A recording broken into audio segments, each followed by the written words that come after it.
So good evening, everyone, and welcome to another evening of the Calm Collective.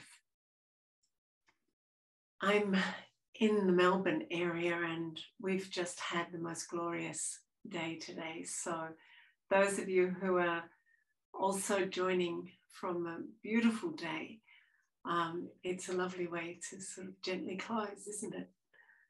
And tonight I'm really honoured and deeply glad to be able to introduce our special guest tonight. And for those of you who don't know how this works, we have someone who is a long-term meditator, faith leader, spiritual journeyer over many years to just join with us at the beginning and give us a 2-minute input of inspiration, something that we can then pull out an intention, and we share one intention that we hold for 10 minutes as we watch an image of the globe turn, and we spread these vibrations out into the world, all one thought together. So this evening's guest is Charles Hogg. Charlie was my first ever meditation teacher. Charlie grew up in Melbourne and began studies in architecture at Melbourne University before his lifelong interest in spirituality and philosophy urged him to travel internationally. In 1975, Charlie learned meditation with the Brahma Kumaris, BKs, in London. In 1977, he opened a BK centre in Collingwood, Melbourne. And in 1980, he moved to Sydney and he became the national coordinator for the Brahma Kumaris Australia, a position he retains to this very day. Charlie has practiced meditation for almost 50 years, is internationally a highly sought after meditation teacher, speaker, and retreat leader. And his journey has taken him to 80 countries. From experience, he knows that meditation is an extraordinary tool to maintain mental, emotional, and spiritual health in an increasingly challenging world. Welcome, Charlie Hogg. Thank you so much, Carolyn. It's so delightful to be with you and be a part of this wonderful, calm collective. And on these Sunday evenings, I've been able to join. I've absolutely been touched. I've loved seeing our world gracefully moving through space. And really, these incredible thoughts come to my mind of this extraordinary world in which we live. 7.9 billion human beings, 195 countries, 6,500 spoken languages, 4,500 religions, practiced religions. But in a way, that's just our outer world that we connect with our senses. And in these evenings, we're exploring this amazing inner world. And sometimes I have the thought that 7.9 billion human beings are pumping out tens of thousands of thoughts. And it's like we're living in this thought soup. And the collective human mind is just creating this thought soup, which unfortunately today is becoming so divided. What I love about this gathering is we're coming here to influence the thought soup, the collective thought soup, with our vibrations of love and peace and respect. And the image I'd like to offer for tonight is the image of the tree, that my inner world is like a tree. A tree has a seed, a trunk, branches, and leaves. And I see the leaves of the millions of thoughts that at the top of my inner world. But what has been influencing those thoughts are the branches, my mental and emotional patterns, the trunk, which is my subconscious. But the most powerful thing is the seed, which is my sense of self. And my own feeling is when the sense of self, when I see myself as a temporary body, I compare with everyone and I'm different. based on gender and color and religion and 1,000 different reasons I'm different. And when that permeates through my tree, all the thoughts are so divided and conflicted and so on. But when I really see myself as the eternal, immortal, non-physical soul, it takes us beyond all these differences of gender and color and religion and so on. We have a sense of connectedness, a sense of belonging. And I think when we stabilize in that sense of identity, my permanent sense of identity, it permeates my tree. And I start to give off peaceful thoughts into the thought soup. So I'm influencing our thought soup. And for me, what I love about meditation, I often feel the aim is not really to be peaceful. The aim is to know and experience who I am. And the whole natural result of that is I release the peace from within myself. So thank you. Thank you, Charlie. Thank you so much. So I'm going to suggest that we take this very clear visual idea, this intention, that we come back to the seed, this kind of seed of light, if you like, that sits within these bodies of the 7.9 billion souls, and that we just connect seed to seed, that there's this visualization of all these points of light all over the world, emanating naturally, our natural state of peace. Just for the next 10 minutes, a sea rather than a soup, a sea of sparkling stars.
Thank you. Thank you so much, Charlie. That was really, for me, it was a very magical, beautiful experience to see this sea of seeds, sparkling seeds. Thank you. Thank you, Carolyn. So lovely to be in a collective in silence, and just makes me feel very close to everyone. Yeah, indeed. Good. So next week, our special inspirer is Lisa Ford, who's Vice President of Meditation Australia. And Lisa's here with us each week. So next week, we're going to bring her on the screen and she's going to share with us some thoughts. So thank you again. Have a beautiful week. We can put on our gallery and we'll see faces, but we can see seeds of light as well. So that will be lovely. And it's really beautiful. I'm seeing that so many from all over this country. Justin, I see you. I don't know where you are this week. Lovely to have you back. And Stephanie, I see you up in Darwin. And gosh, Stephen, you're up in Queensland. Beautiful. Thank you all so much for being with us. We'll see you next week. Have a really, really beautiful week ahead. Blessings.